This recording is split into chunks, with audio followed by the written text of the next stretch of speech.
예수님의 생애 가운데 크게 5가지의 사건이라고 우리가 생각해 볼 수 있는데, 이거를 이제 5대 사건 이렇게 말하고 있습니다. 그게 바로 예수님의 탄생, 또 죽으심, 그리고 부활, 그리고 승천, 그리고 마지막에 오늘 본문의 변화산의 그 변화. 이래서 예수님의 생애 가운데 큰 하나의 사건으로 이렇게 좀 분류를 하고 있죠. 사실 평범하고 보통 사람처럼 살았던 예수님께서 마치 하나님의 모습으로 이렇게 변화를 하셨다. 입던 옷도 아주 세상에서 그 이상 희귀할 수 없을 만큼 희게 되었다. 예수님의 얼굴의 광채는 말할 것도 없겠죠. 그리고 그 옆에 함께 나타난 모세와 엘리야조차도 천사처럼 이렇게 이제 하늘의 영광으로 보여졌던 게 사실입니다. 그것은 참 예수님이 메시아라고 하는 것을 본격적으로 드러내기 전, 한참 전의 사건이기 때문에 함께 동행했던 베드로와 야고보, 요한, 이 세 사람이 너무나도 엄청난 광경, 지금까지 전혀 볼 수 없었던, 또한 상상할 수도 없었던 그러한 모습이었다. 그래서 그들이 엄청난 충격을 받았을 텐데요. 어떠한 이러한 그 초자연적인 역사, 어떤 대자연이 한순간에 변하는 이러한 일들이었기 때문에 예수님의 세계의 5대 사건 중에 하나다. 이렇게 분류해 볼 만할 겁니다. 그 자체가 하늘의 영광이었으니까요. 그런데 그 휘황찬란한 영광을 이 베드로, 야고보, 요한 이 세 사람은 그 육안으로 직접 지금 보고 체험하고 있지 않습니까? 그러니까 이것은 어떠한 신비함 가운데 나타나는 것도 아니고 무슨 환상 속에 나타나는 것도 아니고 실제적인 변화, 또한 모세와 엘리야의 등장, 이렇게 분명한 사실이었는데요. 이러한 참 굉장한 광경 앞에 베드로는 아주 감탄할 수밖에 없어서 우리가 잘 아는 대로 주여 여기가 졌사오니 할만하죠. 너무나도 아름답고, 그래서 여기에서 초막 셋을 져서 예수님, 모세, 엘리야, 그래서 초막을 3개만 짓고 자기들은 그냥 그 장막 밖에 마당에서만 자도 아마 황송했던 그런 상황이었던 것 같습니다. 그런데 이제 또 하늘에서 음성이 들려오고, 이는 내 사랑하는 자니 너희는 그의 말을 들어라. 이렇게 참 하늘의 음성까지 들었으니 이거 뭐 더 이상 말할 수 없는 웅장한 하나님 나라의 임재 그 자체였던 걸 분명히 우리는 이해할 수가 있는데요. 그런데 이 대단한 광경을 아무에게도 말하지 말고 주님께서 십자가에서 죽으시고 다시 부활한 후 그때 이야기를 하라. 이렇게 말씀을 하시게 된 겁니다. 그러니까 예수님의 이 변화산의 이 사건은 일제기도 예수님이 이 땅에 오신 구세주 메시아라고 하는 것을 분명하게, 비록 새 제자였지만 이제 선포하셨던 게 사실이거든요. 그런데도 이것을 말하지 말고 주님께서 죽으시고 그리고 다시 살아나신 후까지 비밀로 해라. 이렇게 이제 말씀을 하시게 됐습니다. 예수님께서 참 한센병자를 비롯해서 수많은 병자를 치료하시며 아무에게도 말하지 말라. 항상 이렇게 당부했던 게 대부분이었는데 그런 것과 우리가 맥을 같이 하는 내용이다. 이렇게 또한 생각해 볼 수가 있을 겁니다. 그러니까 이 베드로와 이 3명의 제자들, 그 엄청난 광경을 생생히 목격했음에도 불구하고 말을 할 수도 없었고 말하고 싶어도 늘 예수님과 동행을 했잖아요. 다른 환자들은 예수님이 그렇게 신신당부를 했는데요.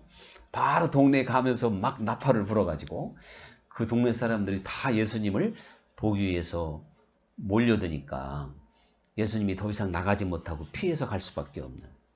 그러니까 가장 큰 이유가 여러 사람이 한순간에 너무 많이 따라오기 때문에 표적을 보고 그래서 좀 감추었던 그런 일들이 많이 있었던 걸 볼 수 있겠죠. 그런데 지금 예수님께서 이거를 비밀로 하라고 한 것은 어차피 제자들이 이야기해도 믿기도 어렵고 이게 또 무엇을 말하는지 잘 알 수도 없기 때문에 이야기한다는 자체가 사실은 별 의미가 없는 겁니다.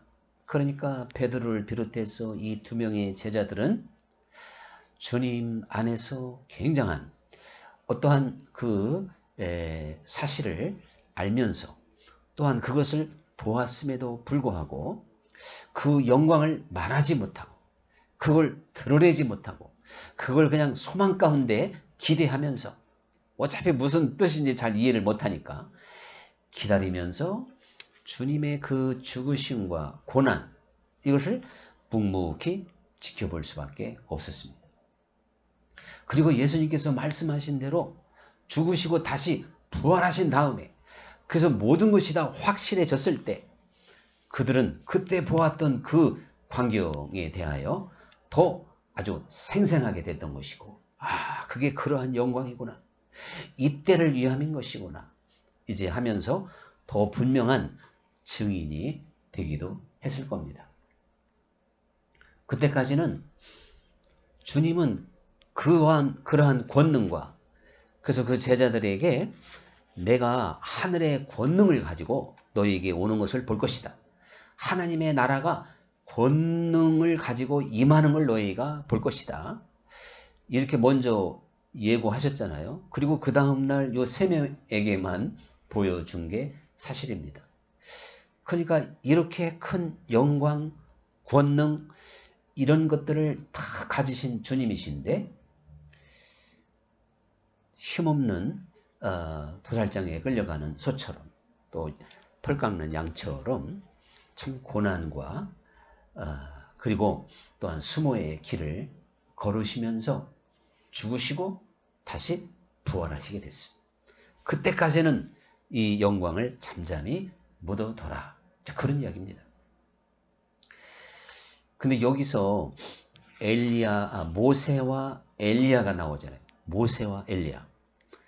그 어떠한 변화산, 하나님 나라가 임하는 주 예수님이 메시아라고 하는 것을 선포하는 그 자리에 등장할 사람이 가만히 보면 많을 것 같아요. 사람에 따라서 나는 좀 아브라함이 나왔으면 좋겠는데 어떤 사람은 요셉 자기가 좋아하는 팬이 있죠. 팬.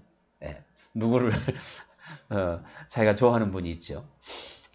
그래서 그런 사람들을 먼저 상상할 수도 있을 텐데 모세와 엘리야가 그 역사적인 상황에 대표적으로 딱 등장했다. 수많은 이들보다 사실은 더 오래되기도 했고 에녹도 있고 당장 이렇게 위대한 신앙인들이 많이 있었을 텐데 왜 모세와 엘리야일까? 이것은 우연한 것도 아니고 분명히 그들에게 상징이 있는 것이고 그들이 무언가를 대표해서 그 상황에 이제 등장한 게 사실입니다.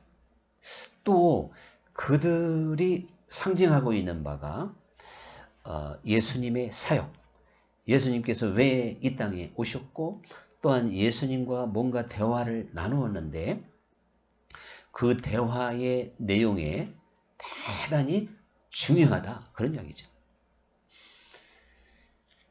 그래서 이 모세와 엘리야가 등장한 게 남보다 더 뛰어난 능력을 가져서라든가 또 하나님이 더 사랑해서라든가 그런 것이 아니고 이 성경 안에서 모세와 엘리야가 상징하는 바가 뭐냐?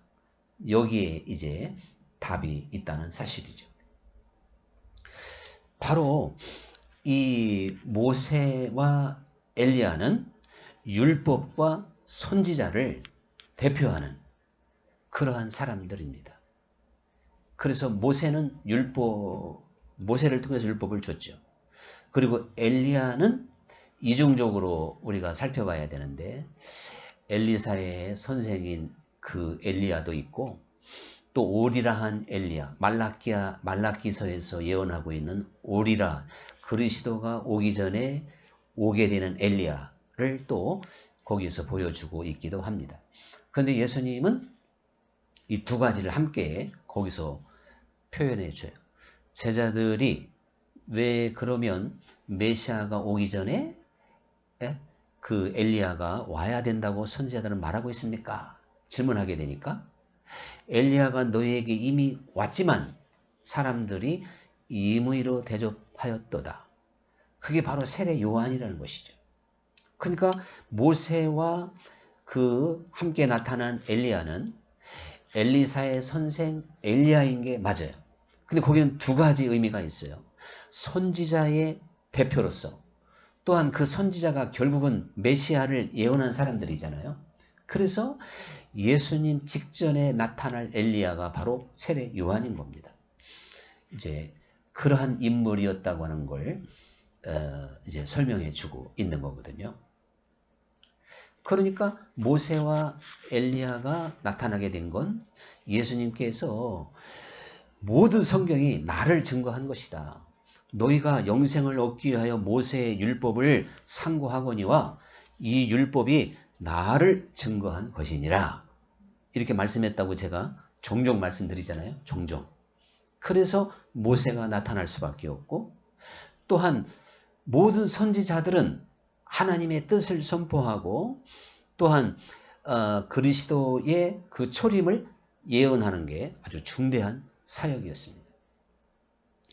그러니까 바로 이 선지자를 대표해서 엘리야가 나타나게 되는데, 예수님께서 내가 이 땅에 온 것은 율법과 선지자를 폐하러 온 게 아니고 완전하게 하기 위하여 왔다. 우리가 이거 잘 아는 말씀이잖아요. 이렇게 말씀하고 있는 것처럼 여기에서도 율법과 선지자를 폐하러 온 게 아니고, 그걸 없애기 위해서 온 게 아니고, 그 정신을 완전케 하기 위하여 왔다. 예수님이 이렇게 말씀을 하셔서 이 모세와 선지자 엘리야가 거기에 딱 등장함으로 그 예수님의 말씀과 정확하게 일치가 또한 되기도 합니다. 저는 종종 예수님께서 율법과 선지자를 완전케 하기 위하여 이 땅에 왔다, 이 말씀에 대해서 간간히 이렇게 설명을 하긴 했습니다. 근데 여쭤보면 뭐라고 정확하게 대답하기가 뭐 할 거예요. 물론 시간을 주면 차근차근 생각해서 나름대로 답변할 수 있겠지만 금방 감을 못 잡을 수도 있겠죠.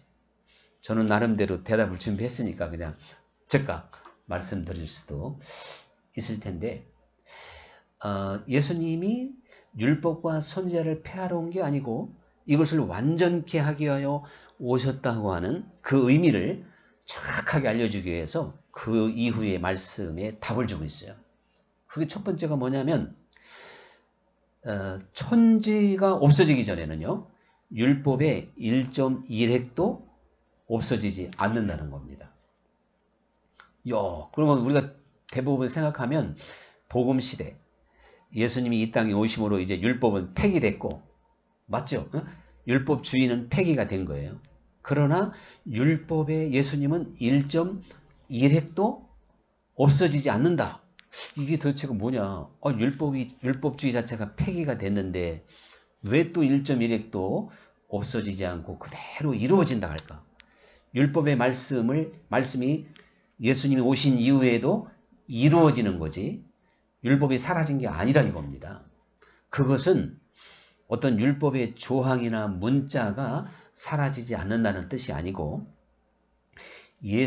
그 율법의 정신, 율법이 말하고 있는 율법 자체에서는 하나님을 설명하고 있고 예수님을 설명하고 있고 율법이 하나님이 원하는 말을 우리에게 가르쳐주고 있는 줄 믿습니다.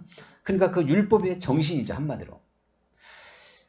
그것은 사라지지 않는 건데 그 뭐냐 그게 이랬을 때 바로 이어서 예수님이 또 이렇게 말씀하셔요. 누구든지 지극히 작은 계명 하나라도 어기고 또 어겨도 된다면 천국에서는 지극히 작은 자가 된다는 거예요. 근데 존 웨슬리 목사님이 이 대목에서 주석을 했는데요. 천국에서 지극히 작은 자가 된다고 하는 건 너무 작아서 안 보인다는 거예요. 없다는 얘기죠, 그러니까 또 예수님께서 누구든지 지극히 작은 계명 하나라도 지켜야 되고 또 그걸 지킨다면 하늘에서 큰 자가 될 것이다. 이렇게 말씀을 하십니다. 자, 그러면요. 예수님이 율법의 1.1획도 떨어지지 않고 그대로 이루어진다는 이 말씀의 의미는 결국은 율법의 요구, 율법의 정신을 우리가 작은 것이라 할지라도 지키고 그것에 순종할 수 있는 사람이 돼야 된다는 뜻이 되는 겁니다. 여기서 참 우리가 깊이 반성해야 될 건 이 복음 만능주의의 시대에 어떻게 하다 보니까 기독교 역사는 그렇게 돼 있어요. 그래서 예수님이 우리를 위해서 죽으시고 십자가에서 죽으셨으므로 그 예수님의 공로로 모든 것이 다 해결되는 이제 그러한 복음 만능주의, 우리가 순종하지 아니하여도 율법의 정신을 이루지 아니하여도 예수님께서 율법 자체를 완성시켰다. 이렇게 말씀을 하시는데 예수님은 분명히 율법을 완성시키는 분이세요. 완전케 하는 분이에요.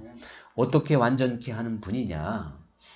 우리가 주 예수님으로 말미암아 우리의 옛죄가 깨끗함을 받고 하나님과 화목하게 되고 우리가 성령을 받고 은혜의 사람이 돼서 그래서 능력의 사람이 돼서 그래서 사랑의 사람이 돼서 지극히 작은 계명 하나라도 사랑하고 지킬 수 있는 능력의 사람이 되므로 완전케 되는 길인 줄 믿습니다. 그냥 십자가에 달리신 공로만 내가 믿으면 그것 때문에 내게 아무런 은혜도 없고 계명을 지킬 만한 능력도 없는데 그래서 되는 게 아니라는 걸 주님이 이렇게 말씀하고 있는 겁니다. 그래서 지극히 작은 계명 하나라도 지킬 수 있는 사람이 돼야 된다는 거예요. 우리가요 은혜 받고 하나님을 알고 하나님을 사랑하면 누구든지 율법을 완전케 하는 줄 믿습니다. 율법 결국은 뭐 모세의 율법이 됐든 뭐가 됐든 율법 자체는 선한 것이고 하나님이 원하는 거잖아요.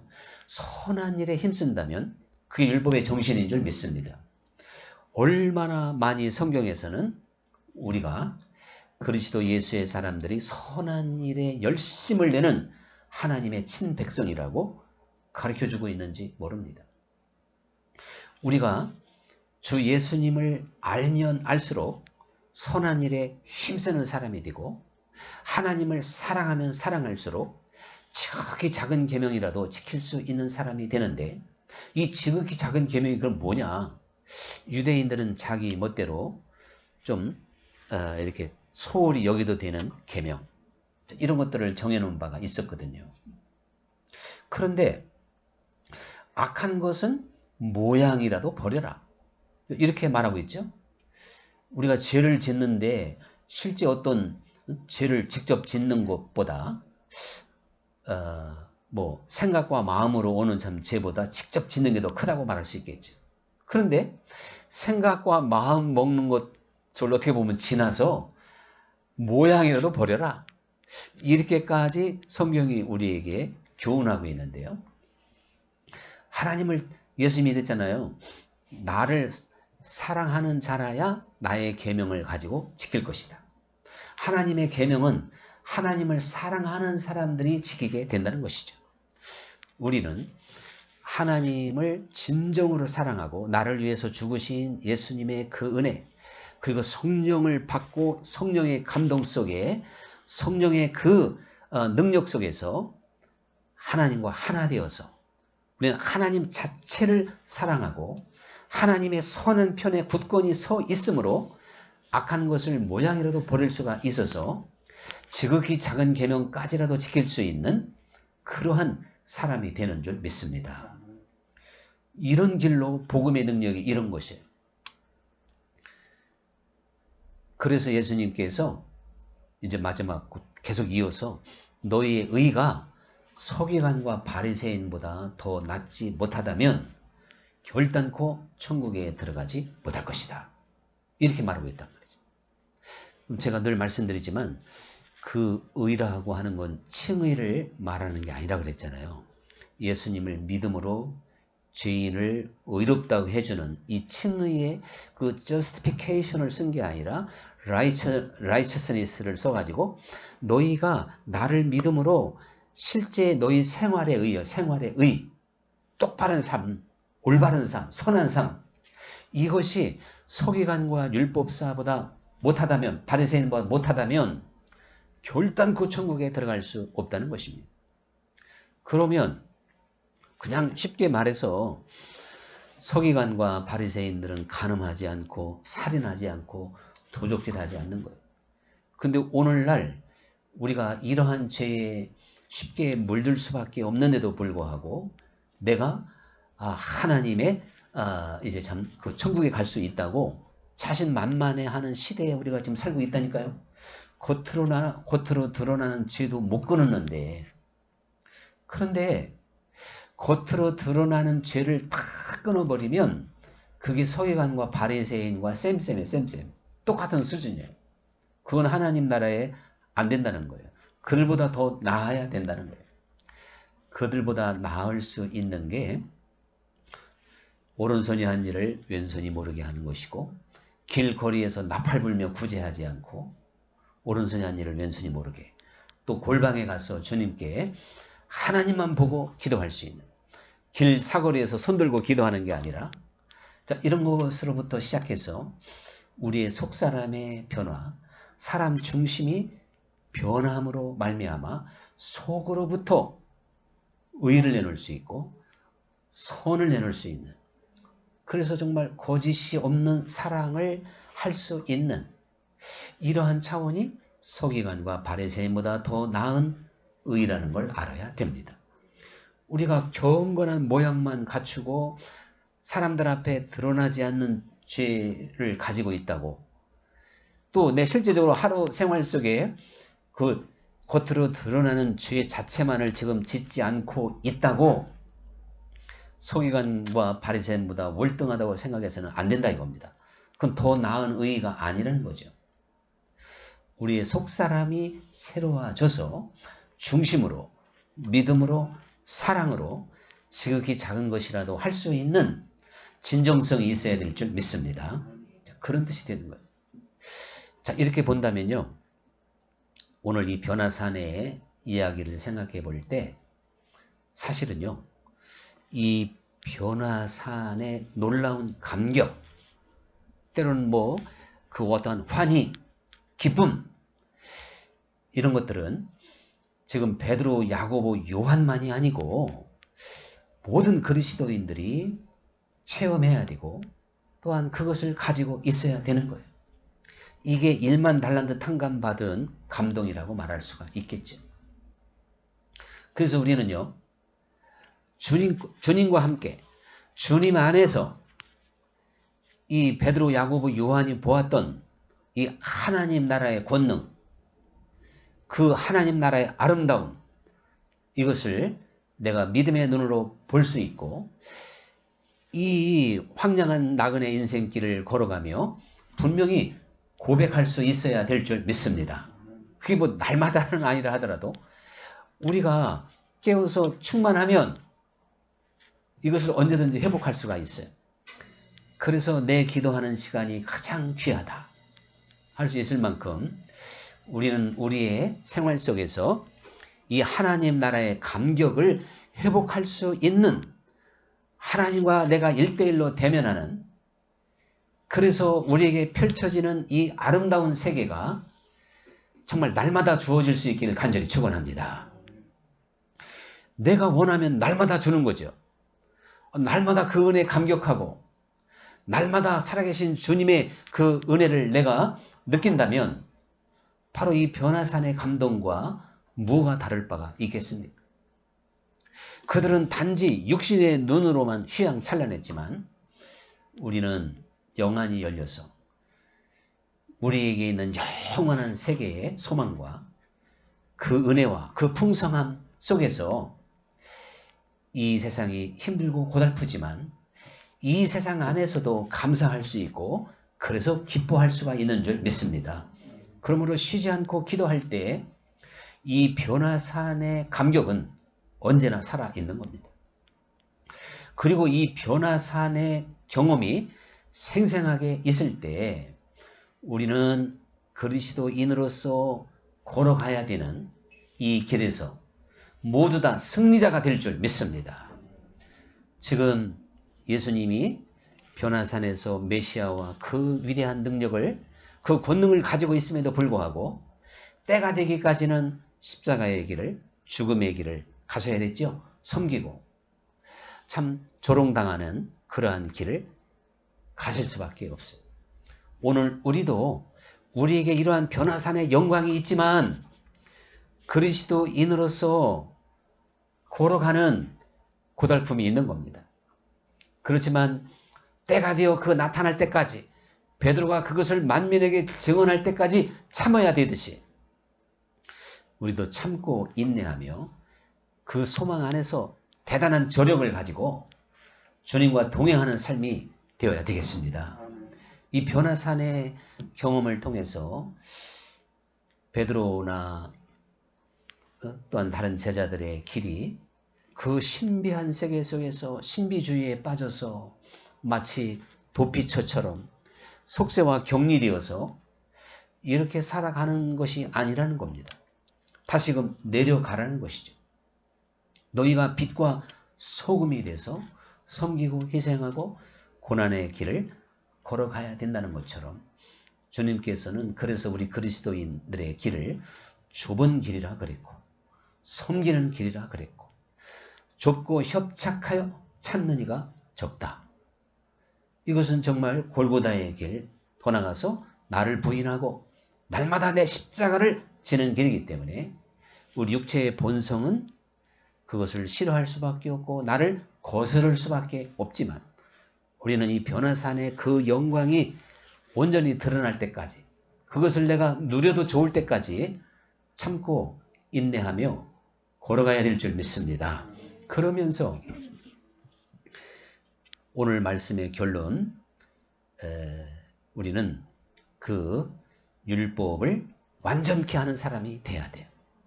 이 변화산의 감동, 변화산의 소망, 변화산의 기쁨, 그 능력이야말로 우리로 하여금 하늘에 전적으로 소망을 두게 하기 때문에 그래서 하나님께 마음을 두기 때문에 지극히 작은 계명이라도 지킬 수 있는 자체가 될 줄 믿습니다.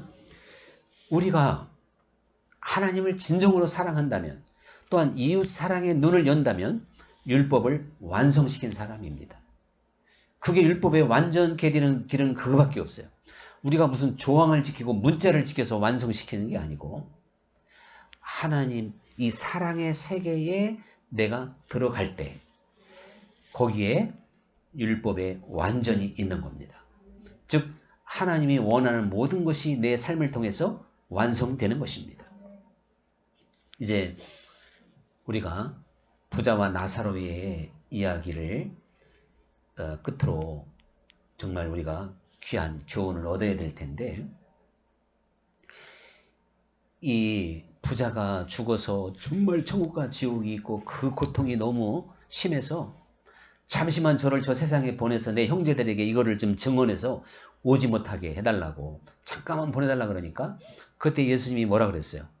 모세와 선지자의 말을 듣지 않는다면 죽은 사람이 살아서 가서 구원해도 듣지 않는다는 겁니다.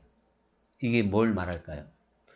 결국은요 하나님 나라는 바로 그 모세와 선지자, 그것이 원하는 바를 깨닫고 또 그것을 완성시킬 수 있는 능력이 있어야 된다는 것이에요. 내가 율법을 가졌고 뭐 할례를 받았고 내가 오늘날 그리스도인이고 이것이 문제가 아니라는 거예요. 크리스찬 되기는 너무 쉬워요. 하나님께서 진짜 죽은 자, 우리 조상의 누구라도 죽은 자를 갑자기 살려서 보내면 다 크리스찬 돼요. 야, 진짜 천국이 있다. 하나님 계시더라. 그렇다고 막 교회 몇 터지게 와서 되는 게 아니라고 주님이 말씀하신 거예요.